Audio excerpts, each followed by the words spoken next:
सभी को प्रणाम, गुरु जी के श्री चरणों में प्रणाम। वीरे जी को शुभ संध्या, नमस्कार। आप सभी को विदित है कि आज हमारे बीच डॉक्टर विजय कुमार, जो कि मूल रूप से हिमाचल से निवास करते हैं। वहाँ पे क्षेत्र का नाम है ज्वालामुखी करके। वहाँ पे भगवती जी का मंदिर भी है, जगह माता का। तो वहाँ से महोदय निवास करते हैं मूल रूप से, और वर्तमान में भारतीय पाणिनि विश्वविद्यालय उज्जैन में महोदय ज्योतिष विभाग में कार्यरत है। तो महोदय का स्वागत है। और आज महोदय हमारे बीच राशि, ग्रह और दशम भाव के ऊपर चर्चा करेंगे।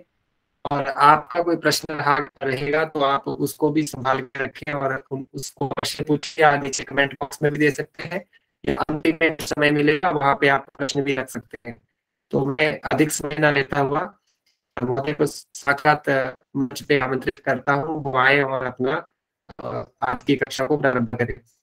महोदय जी, नमो नमः।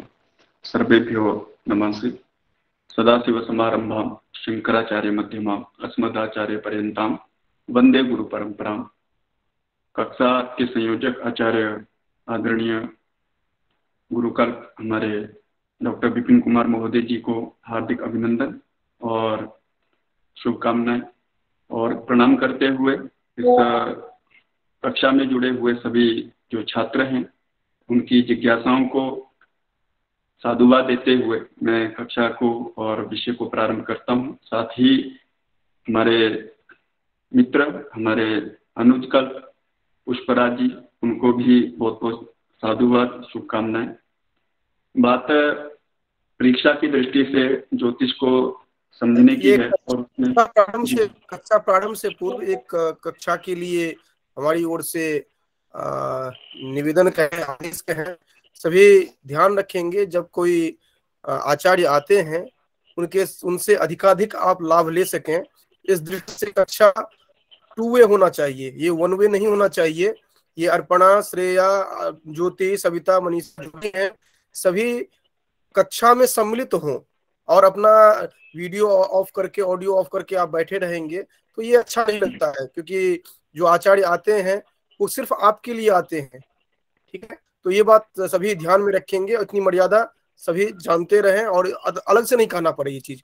तो जब भी आपका नाम लेते हैं तो आप जब ये आचार्य जी आपका नाम लेते हैं तो आप साक्षात वीडियो ऑन करके तब जवाब देंगे, ऐसे नहीं आप घर से ही हाय हेलो कर रहे हैं। तो ये बात स्ट्रिक्टली सभी ध्यान रखेंगे, जितने भी हैं यहाँ पर, अर्पणा, श्रेया, ज्योति, श्वेता, मनीषा, जितने भी हैं वो स्ट्रिक्टली ध्यान रखेंगे।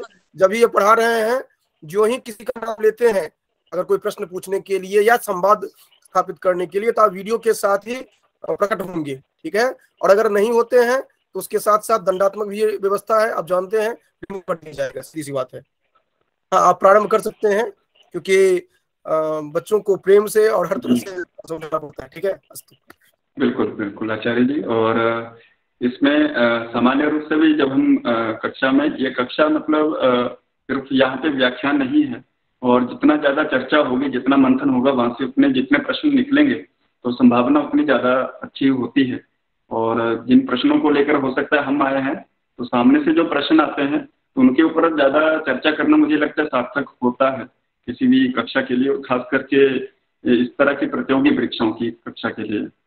तो सबसे पहले यहाँ पे कितने छात्र ज्योतिष के हैं या नहीं हैं, थोड़ा इसका मुझे ध्यान में हो जाए।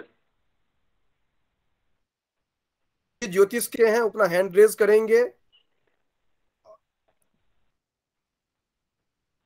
मुझे लग रहा है प्राय अन्य विषयेतर सभी छात्र यहाँ पे हैं। तो सबसे पहले परीक्षा की दृष्टि से, या फिर जब हम किसी विषय में प्रवेश करते हैं, तो विषय को प्रवेश करने से पहले उसका प्रयोजन हमें सिद्ध करना होता है, या फिर उसके एक जो स्वरूप है, उसका एक जो लक्षण हमें दिखाई देता है किसी भी विषय का या शास्त्र का। तो इतना तो आप सब जानते हैं कि हम वेदांग की बात करते हैं, और वेदांग में ज्योतिषम चक्षुरुच्यते, चक्षु की संज्ञा उसको दी गई है। वेदांग पुरुष, वेद पुरुष के चक्षु से कहा गया है। वे एक सामान्य सी चीजें हैं, संभवतः यहाँ से प्रश्न की संभावना भी कभी कभार ही होती है, क्योंकि इतने सामान्य प्रश्न नेट की परीक्षा में अब तो नहीं आते हैं। जब हम प्रयोजन की बात करते हैं तो वैदिक ज्योतिष की ओर हम चलते हैं और उसमें एक आपको संदर्भ मिलता है, वेदा ही यज्ञार्थमभि प्रवृत्ता कालानुपूर्वा विहिताश्च यज्ञाः तस्मादिदं काल विधान शास्त्रम यो ज्योतिषम वेद सवेद यज्ञान। यहाँ पे जब प्रयोजन की बात करते हैं तो प्रयोजन वहाँ पे काल का विधान करने की बात को यहाँ पे स्पष्ट करते हैं।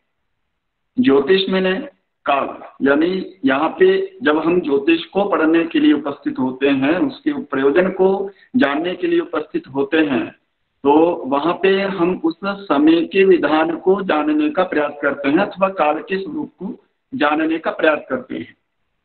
अब यहाँ पे जब बात काल की आती है तो उसमें सीधे कहते हैं तस्मादिदं काल विधान शास्त्रम। अब काल का विधान करने वाला ये शास्त्र है, ज्योतिष शास्त्र जो है काल का विधान करता है। अब कौन से काल का विधान करता है, तो वहाँ पे काल जो है, जब आप सूर्य सिद्धांत जैसे मूल ग्रंथ को उठा करके देखेंगे तो वहाँ पे आपको काल भी दो तरह का मिलता है, कि गणनात्मक काल और कलनात्मक काल। तो गणनात्मक और जो कलनात्मक काल है उस काल में, और जो आप 9 तरह के कालमान को अलग से देखते हैं, तो इन सब में अंतर क्या है। यहाँ पे हमें प्रश्न का उत्तर किस काल को समझ करके देना है। तो जैसे वहाँ पे बात आती है कि कालोन्य कलनात्मक, तो काल अन्य एक काल जो है वो सृष्टि का संहार करने वाला जो काल है उसको हम लेते हैं, या फिर दूसरा जो है लोकानामंतकृत काल है कालोन्य कलनात्मक। एक तो लोक का अंत करने वाला काल है और दूसरा काल जो है वो कलनात्मक। अब ये कलनात्मक क्या है और लोक का अंत करने वाला काल क्या है, और हमें कौन सा पढ़ना है और हमारी परीक्षा में कौन सा आएगा। तो यहाँ पे दोनों तरह के काल को हमें अध्ययन करना है, क्योंकि जब हम एक विषय को छोड़ करके दूसरे में प्रवेश करते हैं तो हमारे लिए ये जानना जरूरी है कि उस विषय जो छोड़ा हुआ विषय है उसमें क्या क्या चीजें हैं। तो यहाँ पे जो कलनात्मक काल की बात आती है वहाँ पे आपके जो निमेष त्रुटि काल से लेकर के ब्रह्मा के जो कल्प या ब्रह्मा की आयु तक जो हम सिद्ध करते हैं, और उसमें भी हम 9 तरह के कालमान को विभाजित करते हैं। तो उसमें सौरमान है, सावन है, चांद्र है, नक्षत्र है इत्यादि। तो इसी काल को जानने के लिए हम यहाँ पे क्या करते हैं, ज्योतिष शास्त्र को एक ज्योतिष शास्त्र के सिद्धांतों को जानने का प्रयास करते हैं। बड़ी सामान्य सी चीज है कि ज्योतिष शास्त्र अनेक भेद विषयम स्कंधत्रयाधिष्ठितम। अब ये जो पूरा ज्योतिष है उनको उनके विषयों के आधार पर, उस ज्योतिष को विषयों के आधार पर हम क्या करते हैं, विभाजित कर देते हैं 3 भागों में। और जब 3 भागों में विभाजित करते हैं तो उसको एक भाग को कहते हैं स्कंध, और इस शास्त्र को कहते हैं त्रिस्कंध। मतलब जब त्रिस्कंध शास्त्र की बात आएगी या आपको ये कहा जाएगा त्रिस्कंध नाम ज्योतिषम, तो इस तरह से वहाँ पे प्रश्न की संभावना भी हो सकती है। अब एक प्रश्न इसमें और हो सकता है कि इसके 5 स्कंध भी माने गए। अब 3 स्कंध जो हैं वो हैं सिद्धांत, संहिता, होरा। मतलब ज्योतिष को ही विषयों के आधार पे हम 3 भागों में इसको ग्रहण कर रहे हैं। एक भाग सिद्धांत का है, एक संहिता का है और एक होरा का है। अब इसमें ये जो 3 स्कंध हैं, मतांतर से यहाँ पे 5 स्कंध भी होते हैं, जिसमें शकुन शास्त्र और प्रश्न शास्त्र को मिला करके 5 स्कंधों की बात भी की गई। अब जब ज्योतिष के भेदों की बात आएगी, प्रश्न जो है ज्योतिष के भेदों से संबंधित होगा, तो वहां पे 3 हमारा सही होना चाहिए अथवा 5 होना चाहिए। तो सामान्य सी बात है कि जब आपके विकल्प में 5 है तो आपको 3 ये संभावना शून्य होगी, वहां पे 3 अंक जो है आपको नहीं दिया जाएगा, तो वहां पे आपका उत्तर 5 ही सही होगा। और जहां पे 5 नहीं होगा वहां पे 3 विकल्प यानी 3 संख्या जो होगी वही आपका सही उत्तर होगा। ये तो भेद की बात है। अब इन भेदों में जैसे गणनात्मक पक्ष जो है, जिससे ज्योतिष में गणनात्मक गणनाएं आप ग्रहों की बात करते हैं, राशियों की बात करते हैं और नक्षत्रों की बात करते हैं। आपको जानना कैसे है, कैसे आप उसको जान रहे हैं, तो उसके लिए क्या होता है, गणनाएं की जाती हैं। उसके लिए गणितागत जो भी प्रक्रियाएं होती हैं, सामान्य रूप से एक सूर्योदय को जानने के लिए अथवा सूर्यास्त को जानने के लिए आप दिनमान का साधन करते हैं, उससे आप दिनमान निकालते हैं। तो ये जो प्रक्रिया है ये आपके सिद्धांत पक्ष को बताती है कि जहां पे आप गणितागत प्रक्रियाओं को करते हैं, अब उसको करने से होगा क्या, तो इसका दूसरा पक्ष वहां पे जुड़ जाता है जिसको हम कहते हैं फलित शास्त्र। सिद्धांत के बाद आपको क्या करना है, मतलब आपने उन नियमों को पढ़ लिया, उन सिद्धांतों को पढ़ा, उसके बाद आपने उसमें फलित में आप क्या करते हैं, उसको अप्लाई करते हैं, फलित में उसके फल को जानने का प्रयास करते हैं। और इस तरह से जब फलित और सिद्धांत की बात आती है तो इसमें थोड़ा सा मतभेद आ जाता है कि आप सिद्धांत शास्त्र को प्रथम स्थान में रखेंगे अथवा फलित को पहले स्थान में रखेंगे। तो जब हम वेद उद्देश्य को जानते हैं, वेद के प्रयोजन को जानते हैं, तो वहाँ पे एक बड़ी सामान्य सी चीज आती है, एक इष्ट प्राप्ति अनिष्ट परिहार लौकिकम उपाय यो वेद, कि इष्ट की प्राप्ति और अनिष्ट के परिहार को करने के लिए आप क्या करते हैं, काल का चिंतन करते हैं। अब आपका इष्ट क्या है और अनिष्ट क्या है ये आपको कैसे पता चलेगा। आप ज्योतिष की बात करें तो आपको कुंडली के माध्यम से स्पष्ट होता है। आप उसमें भी वराह मिहिर एक बात कहते हैं कि यदुपचिंत्य मन्य जन्मनि तस्य कर्मणः पक्तिम, तो यहाँ पे वो एक इशारा करते हैं हमें कि यहाँ पे आप बेशक आप फलित को पढ़ रहे हैं, कुंडली का अध्ययन कर रहे हैं, 12 भावों की चर्चा कर रहे हैं, लेकिन वहाँ पे कर्मणः जो कर्म की बात आती है, और शायद एक विषय भी है आपका दशम भाव कर्म भाव, तो यहाँ जो कर्म की बात आती है तो उसके बिना आप फल का विवेचन नहीं कर सकते हैं, फलित शास्त्र को नहीं जान सकते हैं या उसको फिर जानने में पूरी तरह से सक्षम नहीं हो पाते हैं जब तक आप कर्म सिद्धांत को नहीं पढ़ें। ये तो एक छोटा सा परिचय है ज्योतिष का। अब इसको हम अध्ययन कैसे करते हैं, हम ज्योतिष में काल पुरुष की बात करते हैं और वेद को जानने के लिए वेद पुरुष की बात करते हैं, और इसी तरह का ज्योतिष का संहिता शास्त्र का एक विषय है वास्तु शास्त्र, उसमें वास्तु पुरुष की बात करते हैं। तो जितने भी पुरुष की बात हम करते हैं या उनकी कल्पना करते हैं या जो हमारी एक अवधारणा है, तो इसको जानने का और इसको कल्पित करने का मात्र और मात्र एक ही उद्देश्य है कि आपके जो मूल सिद्धांत हैं उनको वहां पे उस पुरुष के साथ मिला करके आप कैसे उन विषयों को समझ सकते हैं। हमारे पास मूल 3 विषय आते हैं। आज आपका विषय भी यही है, ग्रह है, राशि है और नक्षत्र है, ठीक है। और ये जो 3 चीजें हैं ये ज्योतिष में देश काल परिस्थिति इन तीनों से संबंध रखती हैं। और जिस तरह से आपके जो काल पुरुष में एक शरीर में राशियों की बात आती है सबसे पहले, और उन राशियों में एक आपका लघु जातकम में आपको एक संदर्भ मिलता है, शीर्षमुख बाहु हृदयोदराणी कटिवस्ते गुह्य संज्ञानी उरुजानु जंगी चरणाविति राशियो अजाद्या अज आदि यानी मेष आदि 2 राशियां हैं, वो काल पुरुष के क्रम से मतलब सिर से लेके पांव तक उनकी स्थिति को बताया गया। अब इसको थोड़ा जो राशि चक्र है और जो नक्षत्र चक्र है उसको समझने के लिए हम एक वृत्त का निर्माण करते हैं। आपने देखा होगा कि ग्रहों की कक्षाओं को आप देखते हैं और बहुत सारे छात्रों ने गोल को देखा होगा, सर्कल जो एक वृत्त रहता है, तो एक वृत्त जो है हम उसी की कल्पना करते हैं, उसी को खगोल कहते हैं, और उसी खगोल में हम राशियों का, ग्रहों का और नक्षत्रों का हम स्थापन कर या यूं कहें कि उसका एक चित्रण करके हम उस विषय को समझने का प्रयास करते हैं। एक चित्र मैंने भेजा भी था पुष्पराज जी, राशि चक्र करके, उसको हम सामने रख सकते हैं।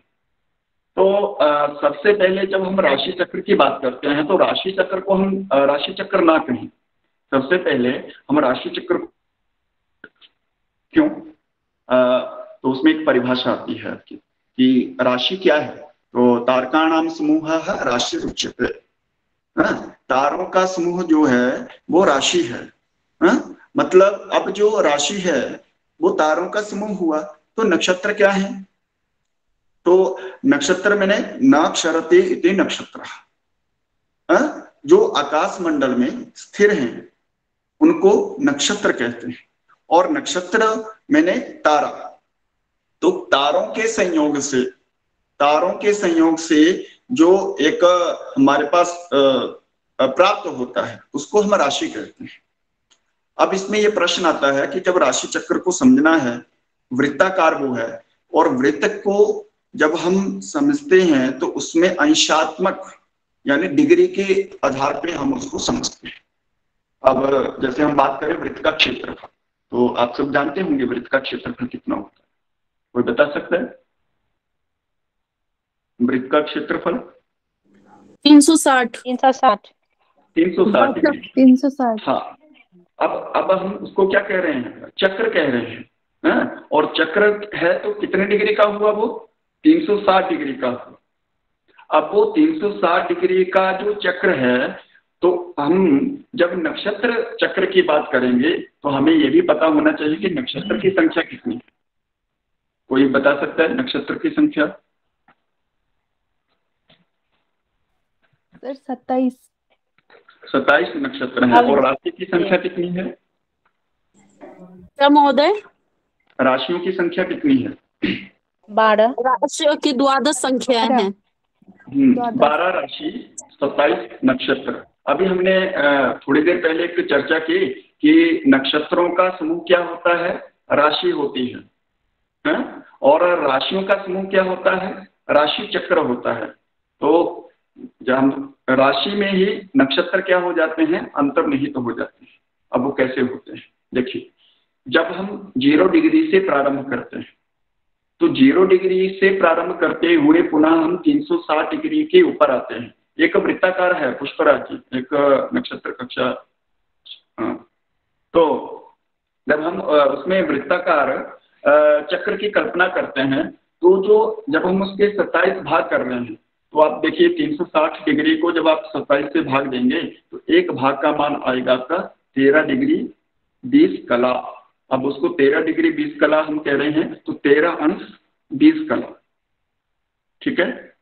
इसमें एक छोटे छोटे मान, आपको एक फोटो कुछ भेजा हूँ, वो आपके ग्रुप में आ जाएंगे, जिसमें ये स्पष्ट लिखा है कि एक अंश में 60 कला होती है और 60 कला में 60 विकला, एक कला में 60 विकला उसमें रहती है। तो ये कुछ मान है, जैसे आपके 1 घंटे में 60 मिनट होते हैं, 1 मिनट में 60 सेकंड होते हैं। तो इस तरह से ये जो मान आता है, तो एक नक्षत्र का मान यहाँ पे 13 अंश 20 कला, इसको आप लिख सकते हैं। और बहुत बार ये प्रश्न पूछा भी जा चुका है ज्योतिष में, नक्षत्र का मान। तो नक्षत्र का मान यानी 13 अंश 20 कला। अब इसमें बोल रहे हैं कि एक राशि में 2.25 नक्षत्र होते हैं। ठीक है, एक राशि में 2.25 नक्षत्र। तो 2.25 कितने?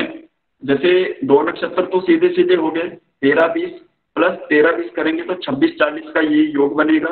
अब उसका चौथा हिस्सा कितना होगा 13-20 का? तो 3 अंश 20 कला। ठीक है, 3 अंश 20 कला एक नक्षत्र चरण का मान होता है। ठीक, अब एक नक्षत्र में 4 चरण होंगे, तो 3-20 गुना 4 13-20 के बराबर आपका ये हो जाता है। तो इस तरह से आपका एक राशि का मान 13-20 प्लस 13-20 प्लस 3-20, ये मिल करके 30 अंश की एक राशि आपकी हो जाती है। और 30 अंश गुना 12 जब आप करते हो, 12 क्यों? क्योंकि वहां पे राशि है, 12 राशियां हैं। तो 30 अंश गुणा 12 जब आप करते हो तो पूरा का पूरा आपका ये राशि चक्र बन जाता है। ये तो हुआ उसका अंशात्मक मान। अब इसमें यहाँ पे किसी का कोई कंफ्यूजन हो, कोई मान से संबंधित, तो वो प्रश्न कर सकता है। नक्षत्र के मान से संबंधित, उसके चरण के मान से संबंधित, अथवा राशि के मान से संबंधित। महोदय यहाँ क्या बोले कि एक कला 60 अंश क्या होता है? ये देखिए, ये ज्योतिष के गणना के कुछ मान रहते हैं। जैसे त्रुटि काल से प्रारंभ होता है। ज्योतिष की गणना कहाँ से प्रारंभ हो सकती है? एक उसमें उक्ति आती है, पदम पत्र सुचिर भिन्न त्रुटि विधीयते। है कि मतलब पद्म पत्र, पद्म यानी कमल के पत्ते को छेदने में, एक सुई से की नोक से छेदने में जो समय लगता है उसको त्रुटि काल कहते हैं। तो वहां से त्रुटि काल से प्रारंभ करते हुए हम ब्रह्मा की आयु को जब गिनते हैं तो उसमें बहुत सारे समय अथवा काल के मान हमें प्राप्त होते हैं, जिसमें एक राशि का मान 30 अंश के बराबर, अभी आपने चक्र के आधार पे पढ़ा, 30 अंश जो है तो उसमें एक अंश का मान जो होगा वो 60 कला के बराबर होगा, यानी एक अंश में 60 कला। उसके बाद एक कला में 60 विकला। इस तरह से हमारे राशि, अंश, कला, विकला के मान भी हमें प्राप्त होते हैं। और एक और मान चलते हैं हमारे घटी पल, ठीक है, घटी पल। तो घटी मैंने मतलब 1 घंटा और मिनट की जब हम बात करते हैं तो 1 घंटे में आपकी 1 घंटा 2.5 घटी के बराबर आपका होता है, ठीक है, 1 घंटे में 2.5 घटी। और इस तरह से करते करते पल, तो 1 घटी में आपके 60 पल होते हैं और 1 पल में आपके 60 विपल होते हैं। एक सामान्य सी चीजें हैं, ये आपको थोड़ा पढ़ने की इसमें आवश्यकता रहेगी, क्योंकि हर मान आपस में जुड़ा रहता है। जिस प्रकार घंटे, मिनट और सेकंड का अंतर रहता है उसी प्रकार घटीपल का अंतर इसमें रहता है, ठीक है। हाँ, ये चक्र आप देख पा रहे होंगे, थोड़ा इसको जूम करके भी आप देख सकते हैं। इसमें आपको स्पष्ट दिख रहा है कि मेषः के बाहर आपको 3 कॉलम में हाँ, यहाँ पे जो क्रम है ये क्रम थोड़ा इसमें गलत है। ये कौन सी पुस्तक है पुष्पराज? महोदय जातक परिजात से लिया गया है। अच्छा, जातक परिजात से। लेकिन जैसे इसमें जैसे नक्षत्रों की गणना हम अश्विनी से प्रारंभ करते हैं और राशि की गणना जो है वो हम मेष से प्रारंभ करते हैं। जैसे इस चक्र में आप देखिए, मेष के सामने आपकी 3 नक्षत्र हैं, तो 2 नक्षत्र जो है पूरे हैं, लेकिन तीसरा नक्षत्र जो है उसका चौथा हिस्सा ही आपको इसमें दिख रहा है। इसका मतलब 2 नक्षत्र पूरे और उसका चौथा हिस्सा मतलब 2.25 नक्षत्र एक राशि में हमें प्राप्त हो रहे हैं। तो एक नक्षत्र 13 अंश 20 कला का होगा। मतलब कहने का है कि आकाश में जब हम उस राशि चक्र की कल्पना कर रहे हैं तो वो नक्षत्र का भाग कितना है, तो 13 अंश 20 कला। अभी हम दीक्षा की दृष्टि से इतना ही हमें जानना है। नक्षत्र का मान 13 अंश 20 कला। नक्षत्र चरण का मान मतलब जैसे अश्विनी आपको दिख रहा है, लेकिन इसमें भी 4 भाग हम करेंगे और उस एक भाग का मान होगा 3 अंश 20 कला, वो नक्षत्र चरण का मान हुआ। और इस प्रकार पूरी राशि का मान कितना हो जाएगा, तो 30 अंश पूरी राशि का मान हो जाएगा। इसमें थोड़ा घुमा के भी प्रश्न आता है। अभी हम ये पढ़ रहे हैं कि नक्षत्र के चरण होते हैं, है ना, नक्षत्र में चरण होते हैं। यहाँ पे प्रश्न ये भी हो सकता है कि एक राशि में कितने नक्षत्र चरण होते हैं, तो आपका उत्तर क्या होना चाहिए? एक राशि में कितने नक्षत्र चरण होंगे?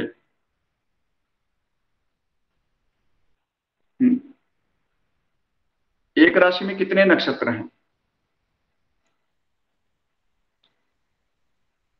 एक राशि में 2.25 नक्षत्र। 2.25।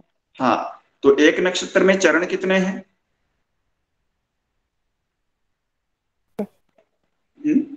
एक नक्षत्र में 4 चरण हैं।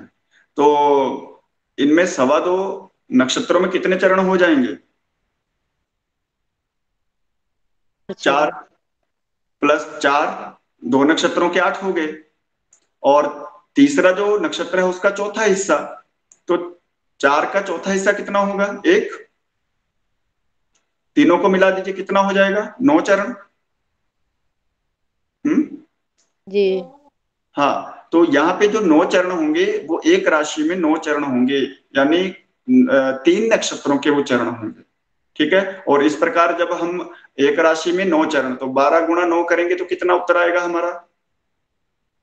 12 गुणा 9 करेंगे तो 36। 12 गुणा 9, ओह सॉरी 27। 12 गुणा 9 कितना होगा? 108। 108 है ना। ये तो हुआ राशि के आधार पे आप चरणों की संख्या बता रहे हो। अब एक नक्षत्र में 4 चरण हैं और नक्षत्रों की संख्या 27 है, तो इनका गुणा करने पर कितना होगा? 27 गुणा 4, 108 ही ना होगा? पेन कॉपी तो सब 108 अपने पास 108 होगा। है। 108 108 होगा 27 को अभी। 4 से। हाँ हाँ, दोनों बराबर आ रहे हैं कि नहीं आ रहे हैं? जी। है ना। अब हम इसमें हमारे पास सूत्र क्या है? नक्षत्र चरण। ठीक है, नक्षत्र चरण, नक्षत्र चरण बराबर आ रहे हैं।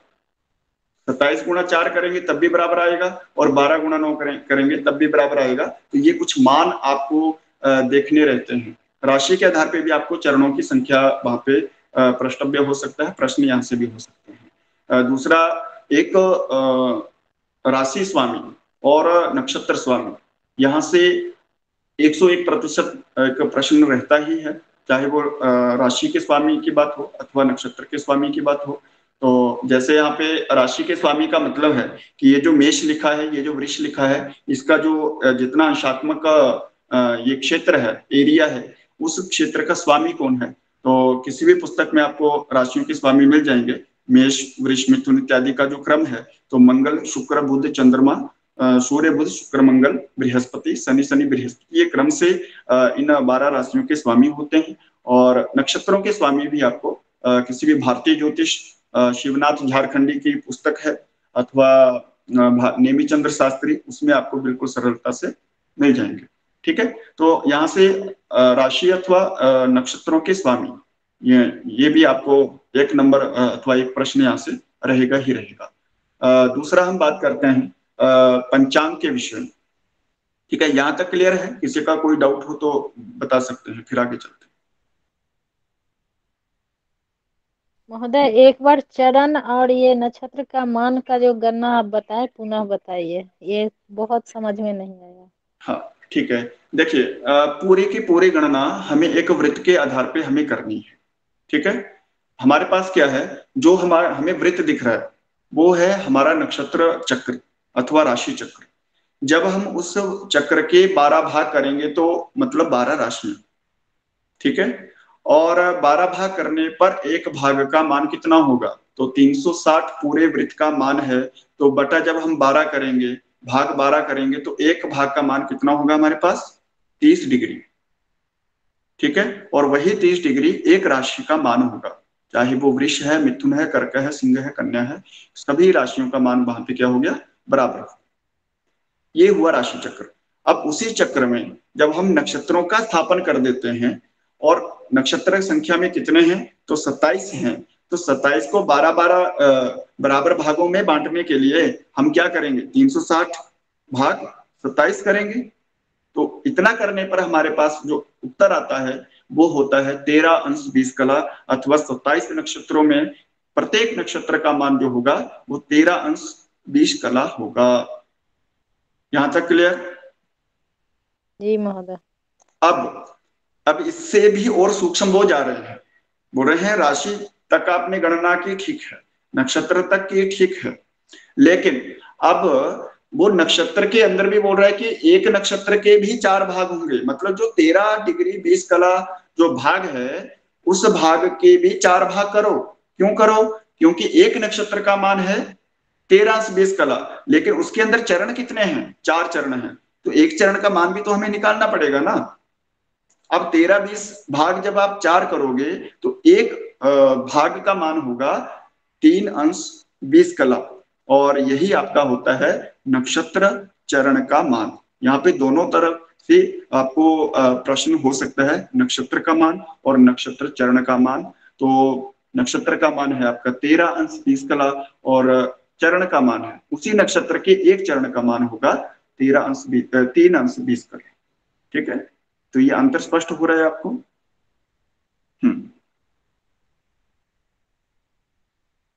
हाँ, अर्पणा जी क्लियर है? जी यही समझना था, 3 अंश 20 कला जो आप बताए, हाँ, चरण का मान 3 अंश 20 कला।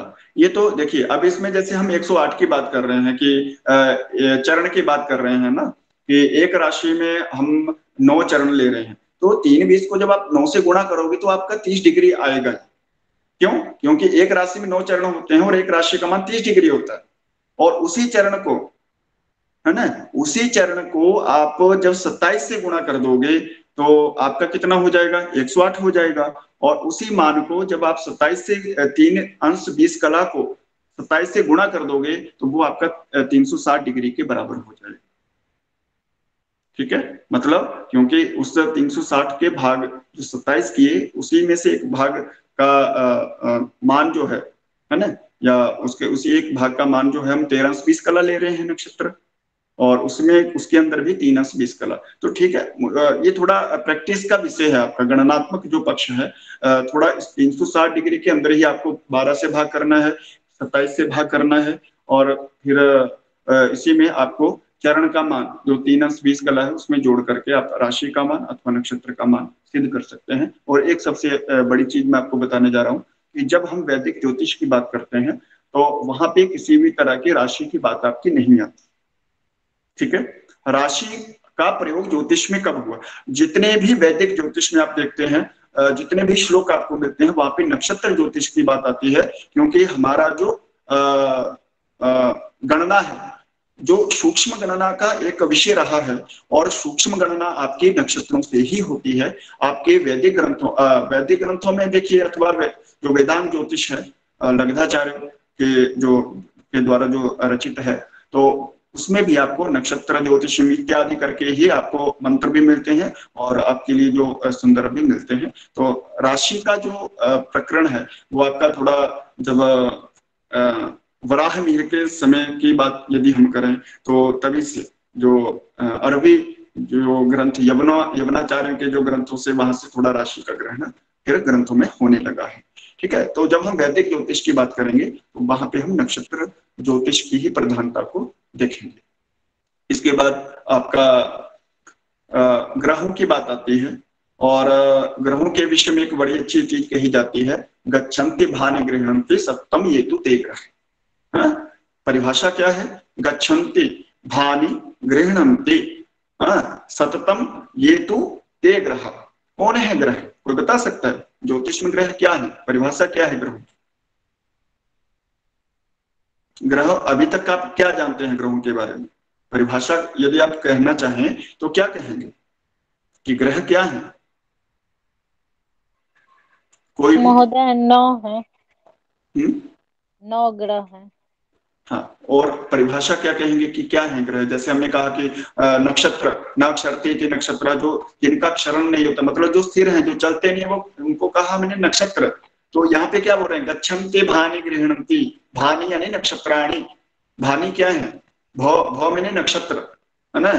तो क्या परिभाषा होगी? कोई बता सकता है जल्दी से? देखिए यहाँ पे बोल रहा है कि गच्छन्ति भानि गृह्णन्ति, है ना? आपने एक जब शुरू में मोबाइल चले थे तो उसमें एक गेम आती थी सांप वाली, सभी ने खेली होगी।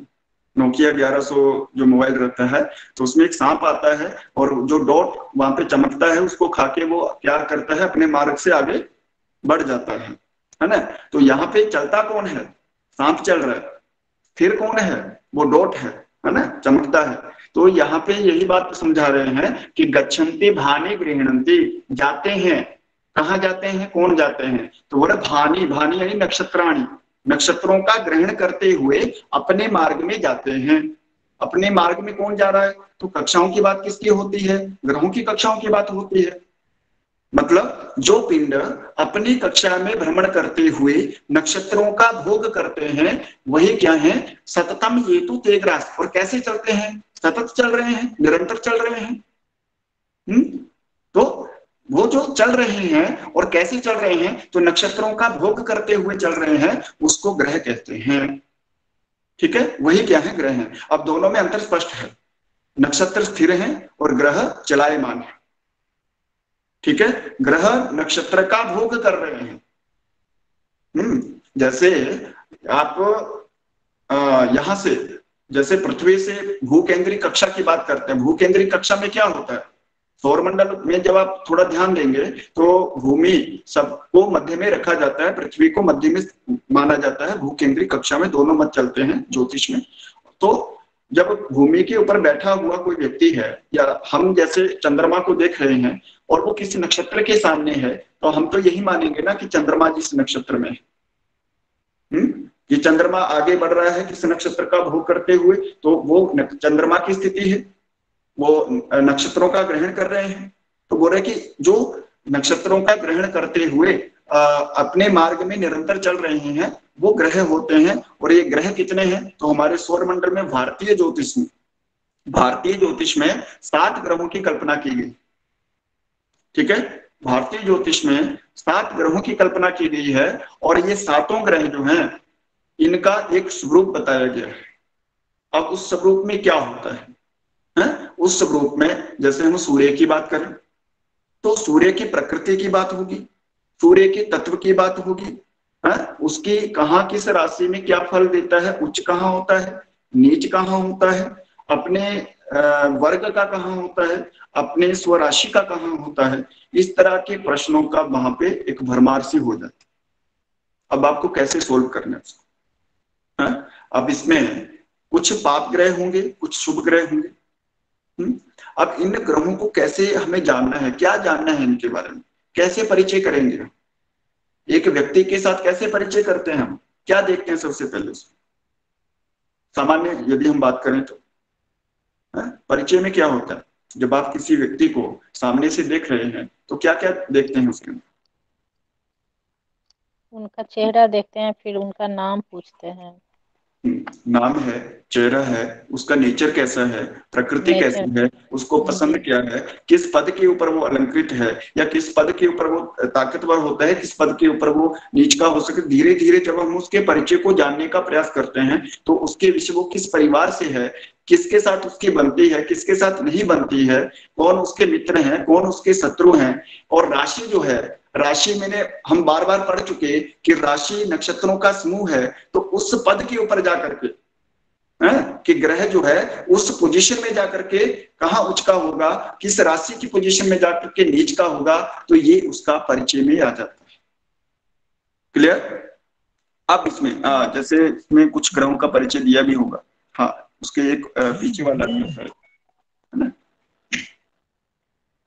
हाँ यहाँ पे राशियों की बात है। ठीक है, इस तरह से ग्रहों का चार्ट भी है, वो हम आपको भेज देंगे। तो सबसे पहले हमें देखना क्या है, देखिए ग्रह जो है ज्योतिष में आप 7 ग्रहों की कल्पना कर रहे हैं, जिसमें 2 सूर्य और चंद्र जो हैं उनको यदि अलग कर दिया जाए तो अन्य जो 5 ग्रह हैं उसको कहते हैं पंच तारा ग्रह। और यहाँ से एक प्रश्न हो सकता है कि पंच तारा ग्रहों में कौन आता है और कौन नहीं आता है। तो मंगल, बुध, गुरु, शुक्र, शनि, ये आपके 5 तारा ग्रह। सूर्य चंद्रमा उसमें नहीं आते हैं। ठीक है, पंच तारा ग्रह में कौन आएगा? मंगल से लेकर के शनि तक। सूर्य और चंद्र ये उस श्रेणी से अलग हैं और राहु और केतु दोनों ये भी अलग हैं। क्यों अलग हैं? इसका एक कारण है कि सूर्य और चंद्र जो हैं कभी भी वक्री नहीं होते, मतलब वो उल्टी पोजीशन में नहीं चलते हैं। और राहु और केतु जो होते हैं कभी सीधी पोजीशन में नहीं चलते हैं, वो हमेशा उल्टा ही चलते हैं। और उसके बीच के इन 9 ग्रहों के बीच में जो बचे 5 ग्रह हैं उनको कहते हैं पंच तारा ग्रह, जो मार्गी भी होते हैं और कुछ वक्री भी होते हैं। ये एक सिद्धांत का विषय है। मतलब इसको आप ऐसे समझ सकते हैं कि जैसे एक खेल के मैदान में दौड़ रहे 9 लोग हैं और जिस तरह से आप उस मैदान में देखते हैं कि सबके एक लेन बने होते हैं, एक रेखा होती है जिसमें जो अपनी अपनी रेखा में दौड़ते हैं, लेकिन उस एक बिंदु पे जाकर के जब हम उसको देख रहे होते हैं जो धावक है, तो हमें एक ऐसी पोजीशन में लगता है कि वो पीछे की ओर आ रहा है, लेकिन वास्तव में होता नहीं है। वही वक्री और मार्गी का सिद्धांत है। तो इसमें अधिक जानने की हमें आवश्यकता भी नहीं है। तो ग्रहों के परिचय में आप ग्रहों की प्रकृति के बारे में, ग्रहों के बल के बारे में, ग्रहों के बल यहाँ पे हम स्पष्ट करते हैं कि 6 प्रकार के ग्रहों के बल होते हैं। ठीक है, यदि आपको सामान्य प्रश्न भी आता है तो 6 प्रकार के ग्रहों के बल होते हैं। और ग्रहों का एक किस तत्व से वो संबंध रखता है, हमारे शरीर में ग्रह जो है किस तत्व को वो बताता है। तो आत्मा रवि शीत करस्तु चेता सत्वम धराजा शशिजोथ वाणी, इस तरह से लघु जातकम में ही आपको ये मिल जाएगा। तो इसमें क्या बोल रहा है कि आत्मा रवि, हमारे शरीर में जो आत्मा है वो सूर्य है या आत्मा कारक ग्रह कौन सा है? अभी हमने एक बात की थी, काल पुरुष। तो काल पुरुष जब उसको हम बोल रहे हैं तो उसका एक स्वरूप है, तो स्वरूप है तो उसके इस तरह की बनावट भी होगी। और उस बनावट में आत्मा क्या है और उसका मन क्या है, उसकी जो त्वचा है वो किस धातु से अथवा किस पिंड से बनी, तो उसी के लिए यहाँ पे बता रहे हैं कि उस काल पुरुष की आत्मा जो है सूर्य है। और सूर्य तो सूर्य जगता आत्मा, इस तरह से भी आपके बहुत सारी सुंदर बातें हैं। तो आत्मा जो है ग्रहों में जो आत्मा कारक ग्रह है वो सूर्य है। आपका जो चंद्रमा है वो मन का कारक है। आत्मा रवि शीत करस्तु चेतना यानी मन है। तो सत्वम धराजा शशिजोथ वाणी, सत्व जो सत्व है वो धराजा है यानी धरा से जो उत्पन्न है यानी मंगल है।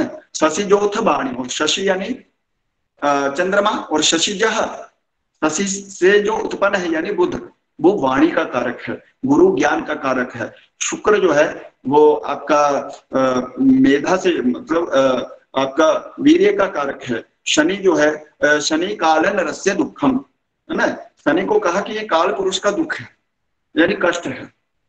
तो इस तरह से वहां पे ग्रहों का विभाजन जो है, अभी पहले हमने उसी काल पुरुष में राशियों को रखा, अब उसी काल पुरुष में हम ग्रहों की अवधारणा कर रहे हैं। और इसको जैसे ही हम रखते हैं तो वहां पे हमारा काल पुरुष जो क्या हो जाता है, एक्टिवेट हो जाता है ना। कि पहले उसका शरीर बना और कैसे बना, तो राशियों से उसकी कल्पना की। अब पंच इन ग्रहों की जब हम बात कर रहे हैं तो ग्रह क्या है, पंच तत्व से युक्त है।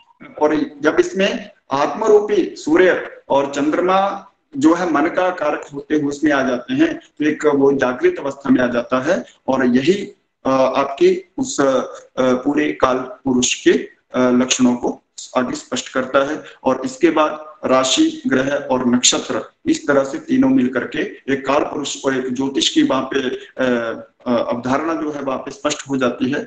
और पूरा का पूरा काल पुरुष के ऊपर आप अध्ययन करते हुए अनेक योगों को भी आगे आप पढ़ते हैं। और मूल रूप से यहाँ दोनों तरह की चीजें आपको ध्यान में रखनी है प्रेक्षक की दृष्टि से, एक तो सिद्धांत पक्ष और एक उसका फलित पक्ष। सिद्धांत पक्ष में आपके चाहे आप राशि के मान को लीजिए या ग्रहों की गणना को लीजिए अथवा नक्षत्रों के मान को लीजिए, और दूसरी तरफ जो नक्षत्र फल की बात करते हैं तो नक्षत्र फल में क्या, आप मुहूर्त चिंतामणि को उठा के देखिए, आपको एक प्रश्न आ सकता है कि आपका स्थिर नक्षत्र कौन सा है, स्थिर वार कौन सा है? तो वहां पे एक पंक्ति आती है। ये पंक्ति सिर्फ एक एक उदाहरण के साथ आपको छोड़ के जा रहे हैं, क्योंकि हर ग्रह का और हर नक्षत्र का स्पष्ट करना भी यहाँ पे विषय की अल्पता के कारण संभव नहीं है। तो जिस आप वहां पे देखते हैं कि उत्तरात्रय रोहिण्य भास्करश्च ध्रुव स्थिरम है। उत्तरात्रय ये जो आपके नक्षत्र हैं, तो उत्तरा नक्षत्र तीनों, उत्तरा फाल्गुनी, उत्तरा भाद्रपद और उत्तराषाढ़ा, और रोहिणी नक्षत्र और रविवार, इनकी ध्रुव संज्ञा है। ज्योतिष में संज्ञाएं भी होती है, नक्षत्रों की संज्ञा होती है। ध्रुव संज्ञक, ध्रुव यानी स्थिर संज्ञक, स्थिर संज्ञक नक्षत्र कौन से हैं, क्षिप्र नक्षत्र संज्ञक कौन से हैं, ऊर्ध्व संज्ञक कौन से हैं, है ना। तो इस तरह से अधोमुख कौन से हैं, तो प्रत्येक नक्षत्र के संज्ञा को भी हमें ध्यान में रखना पड़ेगा है। और इस तरह से राशियों की संज्ञाएं भी होती हैं कि इसमें सीधा सा लॉजिक है। राशियों की 3 संज्ञाएं होती हैं, चर, स्थिर और द्विस्वभाव। तो क्रम से पहली राशि चर होती है, दूसरी स्थिर होती है, और तीसरी जो होती है वो द्विस्वभाव राशि होती है। चौथी फिर से चर, पांचवी स्थिर और छठी द्विस्वभाव, फिर सातवीं चर, आठवीं स्थिर और नौवीं द्विस्वभाव। इस तरह से करते करते पहली, चौथी, सातवीं और 10वीं राशि चर हो जाती है। 2, 5, 8, 11 राशि जो है स्थिर, और 3, 6, 9, 12 आपकी द्विस्वभाव राशि हो जाती है। सामान्य संज्ञाएं हैं और उनके राशि स्वामी हुए, राशियों की संज्ञाएं हुई। और एक और चीज आती है शीर्षोदय और पृष्ठोदय राशि, ठीक है। तो ये छोटी छोटी उनके परिचय में आता है। जी जी सर, जो श्लोक में था शीतकरस्तु चेता, इसका मतलब क्या है? देखिए, शीत करा यानी कौन, चंद्रमा है ना। चंद्रमा मतलब ये इस श्लोक में क्या बता रहे हैं, लघु जातकम के 2वें अध्याय में ये श्लोक है, इसको थोड़ा देखिएगा। जिसमें ये बता रहे हैं कि जिस काल पुरुष की आपने बनावट कर दी, एक ढांचा तैयार कर दिया, कैसे किया, तो बोला कि मेष राशि को आपने उसका सिर मान लिया, वृष राशि को मुख माना है, मिथुन से उसके भुजाएं, शीर्ष, मुख, बाहु, हृदय, चौथी राशि हृदय में है ना, उदर, पांचवी उदर में है ना, फिर कटी, कटी यानी छठी राशि जो है उसकी कटी भाग में है ना, फिर वस्ती, कटी और गुह्यांग के बीच का भाग, तो उसमें बोला सातवीं राशि, फिर गुह्यांग में आठवीं, फिर गुह्यांग उसके बाद कटी, वस्ती, गुह्य संज्ञानी, उरु, उरु भाग में उसकी नौवीं राशि, जानू उससे घुटने वाले भाग में है ना, फिर जंघा में एक राशि, उरु, जानू, जंघे, चरणाविति और चरण में उसकी 12वीं राशि। तो इससे आपने एक स्ट्रक्चर तैयार, मतलब आपने एक मॉडल तैयार किया है ना। अब वो मॉडल का नाम क्या कर दिया, काल पुरुष कर दिया। अब उसमें ग्रहों को भी भरना है। तो ग्रहों को बोला कि आत्मा वीसित करस्तु चेता, सामने श्लोक है, सत्वम धराजा शशिजोथ वाणी, कि उसमें आत्मा कौन बनेगा, सूर्य आत्मा है।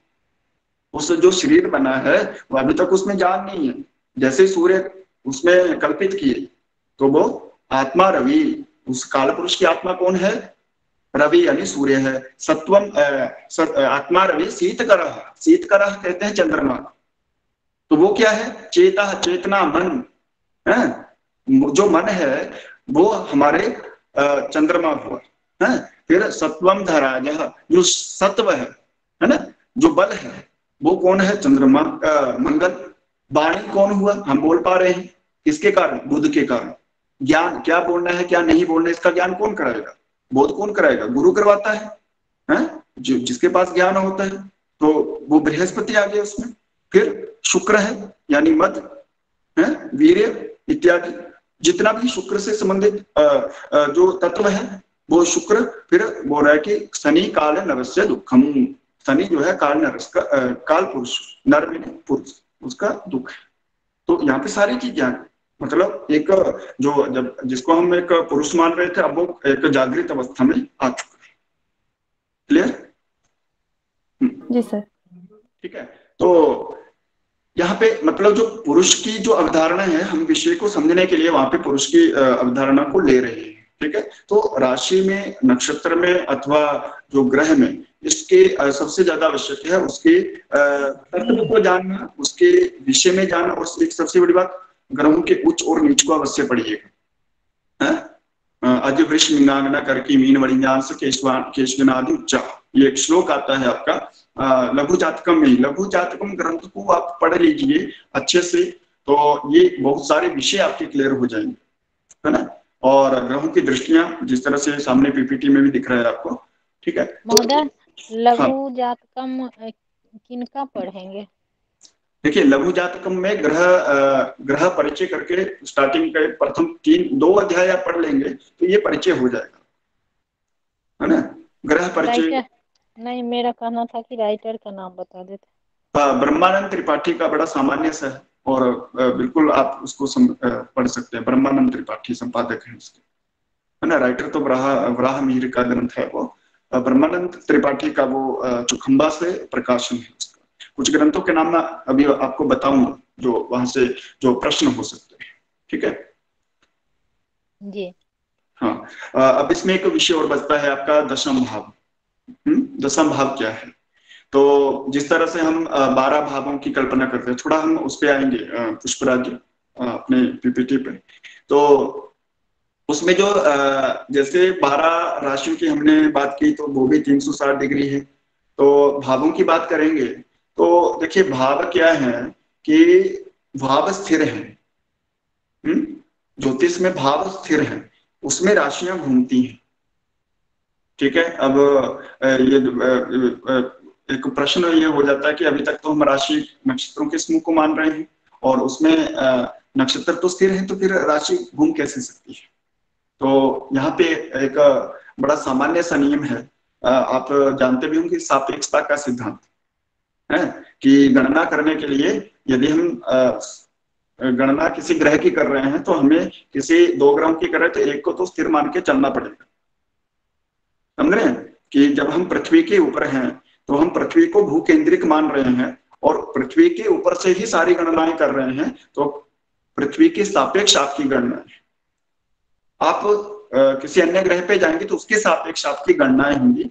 तो यहाँ पे जो भाव वाला कंसेप्ट है, आपको इतना देखना है कि 12 भावों में आपको दसम भाव के विषय में आपको जानना है, और दसम भाव के आपके कुछ पर्याय आपको मिलते हैं। जातक पारिजात ग्रंथ में यदि आप उसको देखेंगे तो आपको उसके कुछ पर्याय मिलेंगे। तो दसम भाव जो है आपका कर्म भाव उसको कहते हैं, ठीक है। 12 भावों के नाम हैं, जैसे तनु, धन, सह, सुहृत, सूत्र, पूजाया, मृत्यु, धर्म, कर्म, आय, व्यय, ये 12 भाव होते हैं।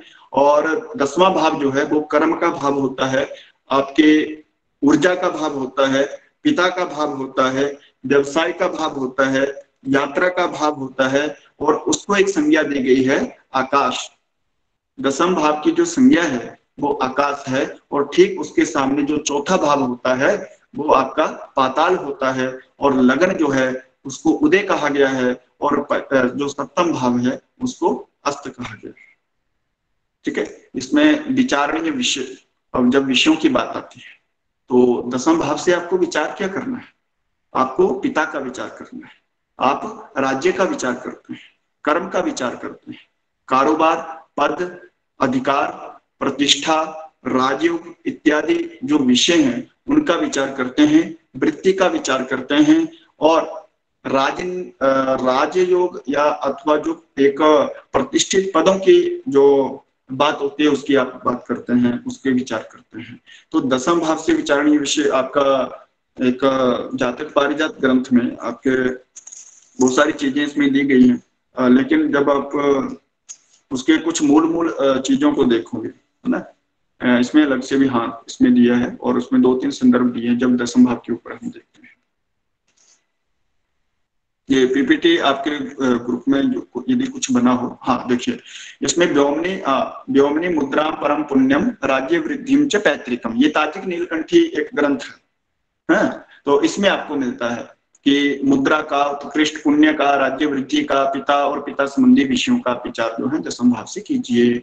जातक पारिजात में क्या बोल रहे हैं? आज्ञा मान विभूषणानि वसन व्यापार निद्रा कृषि प्रवज्यागम कर्म जीवन यशो विज्ञान विद्या क्रमात्। तो ये जातक पारिजात में आपके कुछ और विषय उसमें जोड़ दिए कि शासन और मान सम्मान, वस्त्र, व्यापार, निद्रा, कृषि, प्रवज्या यानी जैसे संन्यास, संन्यास का विचार भी आप कुंडली से कर सकते हैं, निद्रा का विचार, कृषि का विचार, आगम, कर्म, यश और विज्ञान और विद्या। तो ये सारे विषय जो हैं आप दसम भाव से विचार कर सकते हैं। बृहद पाराशर में भी कुछ मत दिए हैं जो आपके सामने है, तो ये दसम भाव वाला स्लाइड आपके काम का है, ठीक है। तो प्रश्न इसमें से यही होता है कि यहाँ से कोई भी प्रश्न यहाँ से उठा सकते हैं कि कर्म का विचार किया जाता है अमुक भाव से, या पिता का विचार कहाँ से करते हैं, द्रव्य का विचार कहाँ से करते हैं। और एक और चीज इसमें दसम भाव की संज्ञा, जैसे हमने इसमें व्योम संज्ञा, व्योम कहते हैं आकाश, आकाश संज्ञा, तो दसम भाव की ही आकाश संज्ञा होती है, ठीक है। क्लियर? इसमें कोई ऐसा विषय है जो अभी आपका छूट रहा हो, या जिसमें कुछ आपको विशेष कुछ पूछने का है? हाँ, कोई भी प्रश्न कर सकता है, बिल्कुल। ये किसी का कोई प्रश्न हो?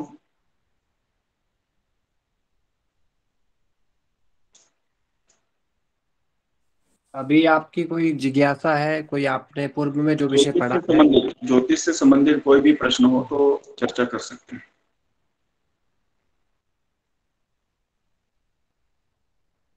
किसी को कोई प्रश्न है अपना अपनी जिज्ञासा रख सकते हैं। इसमें 2-3 चीजें हैं, यदि आप लिखना चाहें तो तुरंत लिख सकते हैं। ग्रंथों की हम पहले बात कर लेते हैं, जो प्रश्नव्य प्रश्नों में हम अक्सर देखते हैं। सबसे पहले सूर्य सिद्धांत को लेकर के एक प्रश्न आता है, और सूर्य सिद्धांत के लेखक के बारे में बहुत सारे इसमें मत भी आते हैं। एक बार प्रश्न आया था, सूर्य सिद्धांत के लेखक जो है भास्कराचार्य को वहां पे सही भी किया था, जिसके लिए बाद में थोड़ा ऑब्जेक्शन भी हुआ था।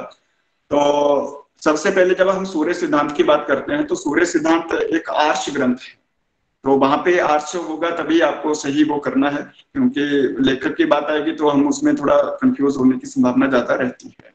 कुछ सिद्धांत ग्रंथ हैं हमारे, जैसे सिद्धांत शिरोमणि है, लीलावती है, आर्यभट्टियम है।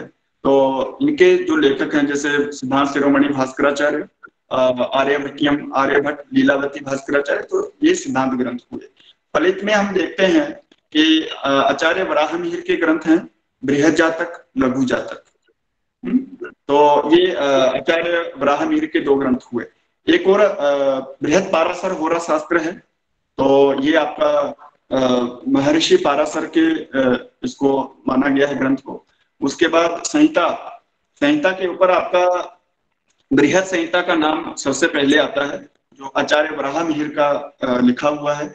और तीनों स्कंदों के ऊपर यदि कोई कार्य करने वाला है, सिद्धांत है, संहिता है अथवा होरा है, तो मात्र एक नाम आता है वराहमिहिराचार्य, जिनका सिद्धांत ग्रंथ जो है वो पंच सिद्धांतिका, जिनका फलित ग्रंथ है बृहद जातक, और उनका जो संहिता ग्रंथ है वो बृहद संहिता ग्रंथ है। तो उन तीनों स्कंदों के ऊपर कार्य करने वाले आचार्य वराहमिहिर। कुछ प्रश्न और शकुन शास्त्र की बात आती है, तो उसमें अलग अलग थोड़ा आचार्यों का देख सकते हैं। और मूल रूप से ग्रंथ के बारे में जैसे भास्कराचार्य आर्यभट्ट प्रथम द्वितीय की बात आती है, तो उसके मात्र सिद्धांत शिरोमणि, आर्यभट्टियम, लीलावती और सूर्य सिद्धांत और आपका बृहद संहिता, ये जो 5-7 ग्रंथ है, इनके जो लेखकों को तो आप देख ही लीजिएगा स्पेशल छात्रों के लिए। और सूर्य सिद्धांत को लेकर के थोड़ा आर्ष ग्रंथ है, इसको थोड़ा अपने को ध्यान रखना है। और इसके संवाद के विषय में भी कई बार प्रश्न होता है कि सर्वप्रथम जो ज्योतिष का जो ज्ञान था वो कहाँ से मतलब हमें प्राप्त हुआ। तो ये तो विदित है कि हम वेदों के में जब आप देखते हैं तो आदित्य से ही हर चीज को देखते हैं, लेकिन वहां भी स्पष्ट करते हैं सूर्य सिद्धांत में भी कि जो सूर्यांश पुरुष, क्योंकि वहां पे स्वयं सूर्य ने उसका ज्ञान नहीं दिया मैं को। क्यों? क्योंकि उन्होंने कहा कि यदि सूर्य स्थिर होकर के ज्ञान देंगे तो वहां पे जो गति है, सृष्टि की जो गति है, वो वहां पे रुक जाएगी। तो उन्होंने सूर्यांश पुरुष में मय को ज्योतिष का सबसे पहले वहां पे ज्ञान देते हैं, और उसी के कारण वहां पे उन्हीं के संवाद से ये आर्ष ग्रंथ वहां पे सिद्ध होता है। अभी भी कोई किसी तरह का कोई प्रश्न हो तो चर्चा कर सकते हैं। तो जिन को प्रश्न है वो अपना प्रश्न उपस्थापन करेंगे। एक बार सभी अपना वीडियो ऑन करेंगे ताकि जितने भी यहाँ पर छात्र हैं और जितने भी अध्यापक हैं आपस में साक्षात्कार हो सके, और एक ऑन रिकॉर्ड भी वो एक रहे। इसलिए जितने भी हैं, श्रेया, आरती, सविता, ऐसा नहीं कि उन्होंने पढ़ा दिया और चेहरा तक नहीं समझ पाए कौन है। आरती, तो ये जितने भी यहाँ पर हैं, इनमें केवल रजिस्टर्ड जितने भी स्टूडेंट हैं उन्हीं को परमिट किया गया है, बाहर है। और जब अंतिम दिन होगा, रविवार को समापन समारोह है, उस दिन मेरा सभी से निवेदन रहेगा, जो जितने भी अध्यापक रहे हैं वो उस दिन रहे, ताकि एक वो पब्लिकली लिंक भी दिया जाएगा उसमें, और इसके साथ साथ जितनी भी गतिविधियां हुई है वो भी रखा जाएगा। और तो एक अच्छा एक उस दिन बेहतर रहेगा। रविवार को शायद इन्होंने प्लान बनाया है, उस हिसाब से रखेंगे। और आप लोग को आज जो भी आप लोगों ने पढ़ा उसमें जो भी समस्याएं रही हो, अगर अभी आप नहीं भी पूछ पाए हैं तो पुष्पराज के माध्यम से आप, ये विजय जी हैं, इनसे प्रश्न आप पूछ पाएंगे। हाँ सर, मेरा क्वेश्चन था नवविध कालमान, उसके ऊपर एक था गौरवमान और साबनमान, इसका मतलब मुझे थोड़ा समझ में नहीं है। हाँ, इसमें आपके जब कालमान, शायद एक विषय है इसमें कालमान, तो नवविध कालमान की बात आती है, यानी 9 प्रकार का कालमान है। तो उसमें एक सूर्य सिद्धांत में एक मानाध्याय है, 14वां अध्याय, उसमें एक श्लोक आता है, ब्राह्मण देव्यम तथा पैत में प्राजापत्यम च गौरवम सौर चांद्र सावन नक्षत्रम है। तो इसमें जो बोल रहा है कि जो ग्रहण योग्य जो मान है वो 4 मान है आपके, मतलब ग्रहण योग्य व्यवहारो अत्र केवलम, कि व्यवहार में आपके मान कितने हैं? 4 हैं। कौन कौन से? सौरमान, चांद्र, सावन और नक्षत्र। ये सौर क्या है? सौर में नहीं, जैसे सौर ऊर्जा क्या है, किससे संबंधित है? चंद्रमा से, सूर्य, सौर ऊर्जा, हाँ सूर्य से संबंधित। सूर्य से। तो सौरमान किससे संबंधित होगा? सूर्य से। सूर्य से संबंधित होगा। सूर्य से। हैं? सौर चांद्र और चांद्र चंद्रमा से संबंधित कौन सा मान होगा? चांद्रमान। चंद्रमा। चंद्रमान। चंद्रमा। नक्षत्र से संबंधित कौन सा होगा? नक्षत्रमान। नक्षत्रमा। अब नक्षत्र ये भी। सावन कौन सा है? 3 तो ठीक है, इसमें सावन कौन सा? तो उसमें सूर्य सिद्धांत में आपकी एक पंक्ति आती है, उदयात उदयम भानु भूमि सावन वासरः। ठीक है, उदयात उदयम भानु भूमि सावन वासरः, मतलब हम कहाँ पे हैं? भूमि के ऊपर हैं, पृथ्वी के ऊपर हैं। और उदयात, उदय से, किसके उदय से? सूर्य के उदय से। सूर्य के उदय से। कब तक? तो बोला उदयात उदयम, उदय से लेकर उदय तक। अब उदय किसका हो रहा है? सूर्य का हो रहा है ना। तो एक उदय से, एक सूर्योदय से अग्रिम सूर्योदय तक का जो समय होगा वो एक सावन दिन होगा। ठीक है, एक सूर्योदय से अग्रिम सूर्योदय तक का जो समय होगा वो एक सावन दिन होगा।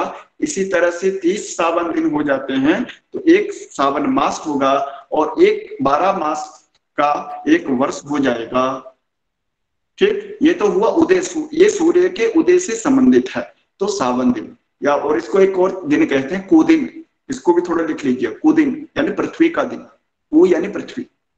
ठीक है, सावन दिन को ही कुदिन भी कहा जाता है। कि कुदिन की परिभाषा क्या है? तो उदयाद उदयम भानु भूमि सावन वासरः।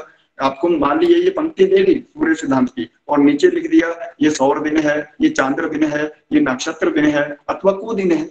अब आपने कुदिन तो पढ़ा ही नहीं, आप तो सावन दिन पढ़ के गए हैं। तो सावन कुदिन मतलब सावन दिन।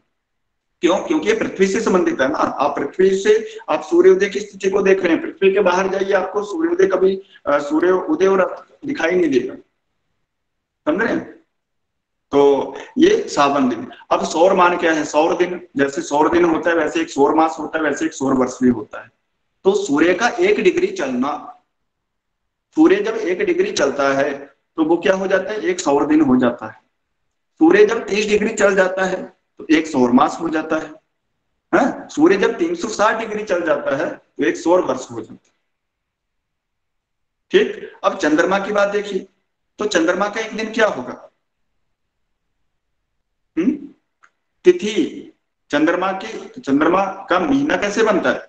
30 तिथियों का एक मास, 30 तिथियों का एक मास। तो तिथि क्या है? तो बोल रहा है कि सूर्य चंद्रयोः अंतरम नाम तिथि, सूर्य चंद्रमा की गति का जो अंतर है। तो गति, अब सूर्य बोल रहा है कि कितना चल रहा है एक दिन में? 1 डिग्री। चंद्रमा कितना चल रहा है? 13 डिग्री। तो अंतर कितना होगा? दोनों में अंतर कितना हुआ?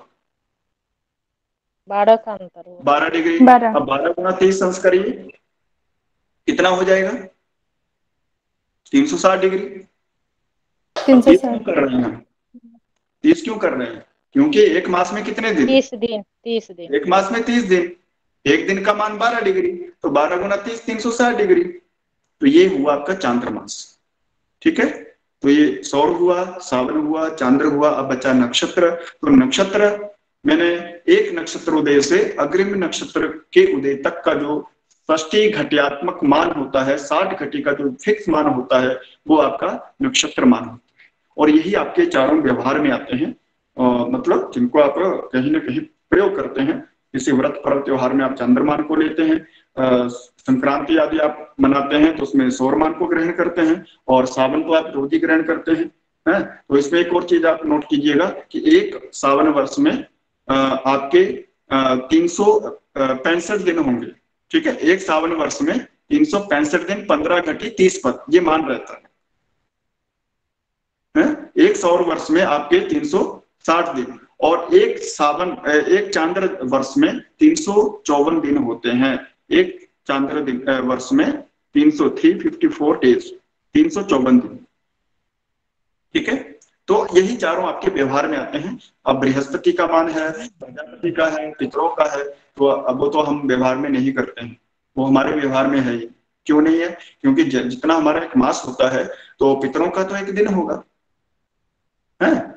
पितरों का एक होरात्र मैंने क्या, एक महीने का उनका एक होरात्र है, एक दिन रात हुआ, तो वो तो हमारे व्यवहार में है ही नहीं। और जो व्यवहार में नहीं है तो उनकी आप गणना भी से आपको उससे बाहर करते हैं।